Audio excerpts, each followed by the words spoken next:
Hey everyone, happy Wednesday.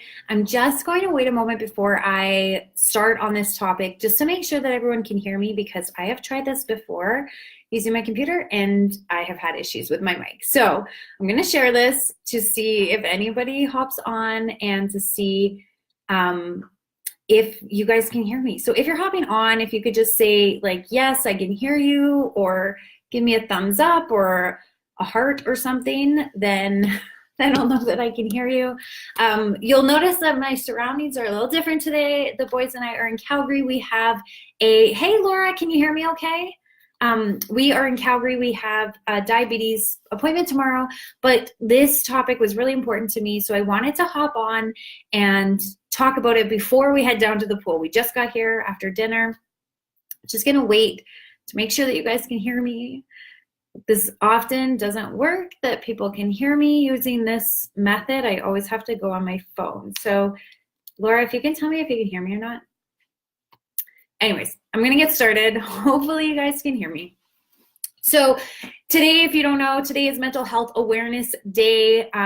Hey Juliana, can you tell me if you can hear me okay?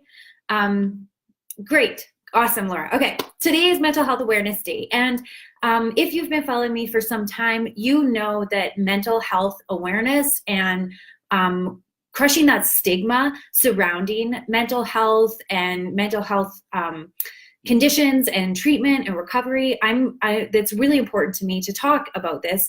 And so I wanted, obviously this day is really important to bring it up like other days. And it was interesting because I was having this conversation with the boys right before I came on here to tell them what I was doing and what I was going to be talking about. And they didn't seem to understand why mental health, why people with mental health conditions don't get help or often suffer on their own. And so I wanted to really talk about that a little bit because in our family, it's something that's really commonly talked about. And so it's not unusual for somebody to go get treatment for their mental health condition, depression or anxiety or psychosis, whatever, anything else, paranoia. That's not unusual for our family to discuss. And so I want to keep this conversation going, and I want to pass it on to other people so that they can pass it on to their kids, and that the next generation just grows up understanding that this is just another illness that needs to be treated. So if you haven't been following along my social media, then hey, welcome. My name is Melissa. I'm a wife, a mom of two. I'm a health and fitness coach, and I do have depression and an anxiety disorder. I was officially diagnosed with depression after my first son was born. I had postpartum depression, and I was treated all the way until after I had, about a couple of years after I had my first child, and then I did end up going back into treatment, after my second child, and then I went back into treatment a couple of years later. And I was only diagnosed with my anxiety disorder about 3 years ago. And the funny thing about that is being diagnosed with that anxiety disorder and discussing all of the symptoms and the behaviors that I had had since I was a teenager, even a preteen, I can see that that was an undiagnosed disorder throughout most of my life. I was surprised when I was diagnosed with an anxiety disorder because as open as mental health was discussed in our family, and as open I was to getting treatment by this point with my depression, I really didn't know that anxiety was a condition that could be diagnosed. I thought that anxiety was a symptom of something else. And so having that diagnosis really cleared up a lot of things for me. But that's not the point here. The point today is that I am really lucky now that I have people around me that I can open up to, speak openly about my mental health issues and my journey to recovery and all of the things I'm going through. I'm really thankful that I've gone through all of the therapy and all of the treatment and the counseling and the personal growth and the personal development that I have, so that I can get to this place where I can share this in public and on live video with all of the Facebooks. But I understand that not everybody is in that position, and even I was not in that position in the beginning at all. I remember when I was diagnosed with postpartum after my first, first of all, it took me 4 months to even admit that there was something wrong with me. And again, obviously, now in hindsight, obviously there was nothing wrong with me. My brain had some chemical imbalances, and I needed to learn some different strategies for dealing with my cognitive behaviors. But at the time, it felt like I spent 4 months after having this baby feeling like something was wrong with me, and why I should be able to do this and I should be able to do that. And why is, like, I'm home all day by myself, so why isn't the house clean? Why isn't the food ready? Why don't we have groceries and clean laundry? I should be able to do all this. That's what all the other mothers are doing. And this was something that I struggled with so heavily, and I couldn't figure out what was wrong with me. Why couldn't I do this? And I was having such extreme mood swings that finally one day my husband said, you need to reach out and find some professional help, because I don't know what else to do for you. I can't help you. This is beyond my expertise. I don't think he used that word, but basically that's what he said. And so I finally, I'm pretty sure it was our 4-month shots. I went and I filled out the form that they have you fill out, and I was finally honest with it. I wasn't lying on it like I did in the 2-month shots. And I said, I need help. And I broke down, and I started seeing my first therapist, my first counselor. And that's where my road to recovery really began. And I should have started a long time before that. Anyways, a few months into this treatment, I was feeling like, okay, this is something I needed. And I started to recognize that it was help that I needed earlier, and that I was in a really dangerous place before I got help. And I thought about the other people in my life that had just had babies or were about to have babies, women that I really cared about. And I decided that I was going to share my story to them so that they would feel like they weren't alone. Because I remember feeling like no one else is going through this. I'm the only person in the world that can't figure out this motherhood thing, and that has to get help and medication to be a decent mother. And so I thought, I'm going to tell these girls so that they know that they're not alone. And I'm getting emotional because the reaction that I had from these people that I thought were my family, and some that I thought were my friends and some that were my family, the reaction was not well received. There were unkind things said, and judgment and threats to share my secret. And so I clammed up, and I didn't tell anybody for a really long time after that, because I thought, oh my God, I really am the only person. And the reason that I share this all the time is because I wasn't the only person. And in hindsight, I know that. And I know that those reactions from those people were from either a lack of understanding, which is like my whole main point and the whole point of this day, mental health awareness that this is a condition that happens to a lot of people. And if it's not happening to you, or didn't happen in your family or your circle of friends, awesome, like so great, because I pray that you never have to deal with something like this. But if you are dealing with something, depression, anxiety, you're having trouble coping, maybe you're not a mom, maybe you're in school and you just are not coping with the schooling, or you don't understand how other people are juggling jobs and school and homework, and you just can't seem to get your shit together. There's nothing wrong with you. You just maybe need some guidance on how to figure out your shit.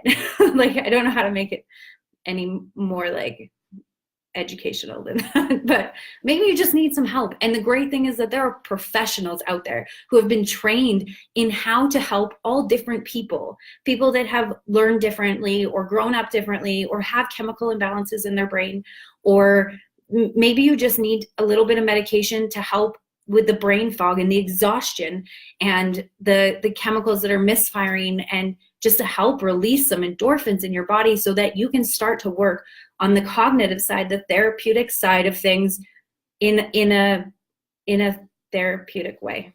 I'm getting off track, and so my sentences are repeating themselves. Anyways, so my point is that I want you to know that you are not alone in whatever you're dealing with. And I want you to know that I am so freaking glad that I reached out. I am so glad that I went through all of it. I wish I'd reached out sooner, obviously, but I'm glad that I got help. I'm even glad that I shared my story with those people that did not receive it well, because it was a learning lesson for me. And I've learned now along the way, obviously this was not the lesson I learned immediately, but along the way I've learned that a lot of people still don't understand in this day and age, 2018. Some people do not understand mental illness or mental conditions or whatever you want to call it. Some people just don't understand. And people are still thinking that mental health is not a disease or a condition that should be treated. Some people still believe that you could just get over whatever you're dealing with, and sometimes that's not the case. Or sometimes you just need a helping hand to get through something. So I want you to know that I am glad that I got help. I was on medication for a long time. I was able to come off of medication. When I was diagnosed with anxiety, I went on medication again, and I was able to come off of that medication. And now I haven't been in therapy for quite a while, but now in my life, I'm feeling like I need a little bit of that again. I have alternative therapies that I'm doing through my acupuncturist and with my personal development and meditation and stuff, but I feel like I need a little bit more guidance and some conversations with a professional to help unpack a little bit more of my shit. I'm in a place now where all of the stuff that was on fire has been put out. And now I want to deal with a little bit of what started the fire in the first place. Some of the things that I went through as a child and a teen, and kind of unpack a bit of that baggage. And it's something that I can't just do through meditation on my own. So I am actually going back to therapy next week. And at first, and I shared this with a couple of my really good friends, Sarah and Stacy, at first I really felt like it was a failure, I have to go back to therapy. I'm not fixed. Why can I not be fixed? But they helped me to smarten up and realize that it's not a fixed thing, that you can always continually work on yourself. And by reaching out to a professional to help me unpack some of that, that doesn't mean that there's something wrong with me. It just means that I have enough insight into myself to know that these are going to be big things that my brain isn't equipped to deal with all on my own, or that I haven't gone through before. So I don't really know how to process these things. And this person is a professional and can help me go through that. So I am going back to therapy, and it doesn't mean that I'm not fixed. It doesn't mean that I'm not still in recovery from my depression and my anxiety disorder. It just means that I'm into the next step and the next stage of my life and where I'm going to be. I also, this is the last point, I swear I won't make this any longer. It's been made aware to me recently that some people still don't know how to reach out for help. They know they're ready and they say, okay, I understand that maybe I need to see a professional, but where the hell do I start? And here's the recommendation that I would make for you. The first place you can start is your own doctor, your GP. You can ask for a referral to a mental health professional. I have also been recently made aware that some GPs do not have the best interests of their patients in mind. I'm super lucky that I have a great doctor. So if that's the case, if you are in Canada, specifically, if you are in Alberta, you can look up the mental health department in your area, in your town or city. And that is on the Alberta Health Services website. It's probably on your provincial health service website. If you are in the States, I'm sure that there's some kind of service around there. There are also private clinicians and therapists and counselors that you can just look up on Google or on in the Yellow Pages. And if you really can't find it, in Alberta, we have 811, the nurses, the Health Link. It used to be called Health Link. I can't remember what it's called now. You can call them and explain what you're going through and ask what services you should find or where you should seek help. Feel free always to reach out to me or a trusted friend, somebody else that you know that has gone through this. They can help you. And I swear, I promise, anybody that has gone through their own mental health things and counseling and therapy, they will never, ever judge you for what you're going through. And lastly, and most importantly, if you are in danger of hurting yourself or others, you need to seek help immediately. There's nothing wrong with you. There's nothing wrong with reaching out for help. But if you are in danger of hurting yourself, if you are having thoughts of self-harm or suicide, you need to reach out immediately to 911 or your local emergency services. I can't stress that enough. If you're a danger to yourself or others, please, please reach out for emergent help, immediate help. So that's my spiel for Mental Health Day. I hope that this starts a conversation. I hope that you understand that I'm always open to talking about my stuff. I'm not a professional by any means, but I'm here to share my story and I'm here to listen if you need somebody to listen to, and know that you're not alone. I hope you guys have a really awesome night and we'll talk to you soon.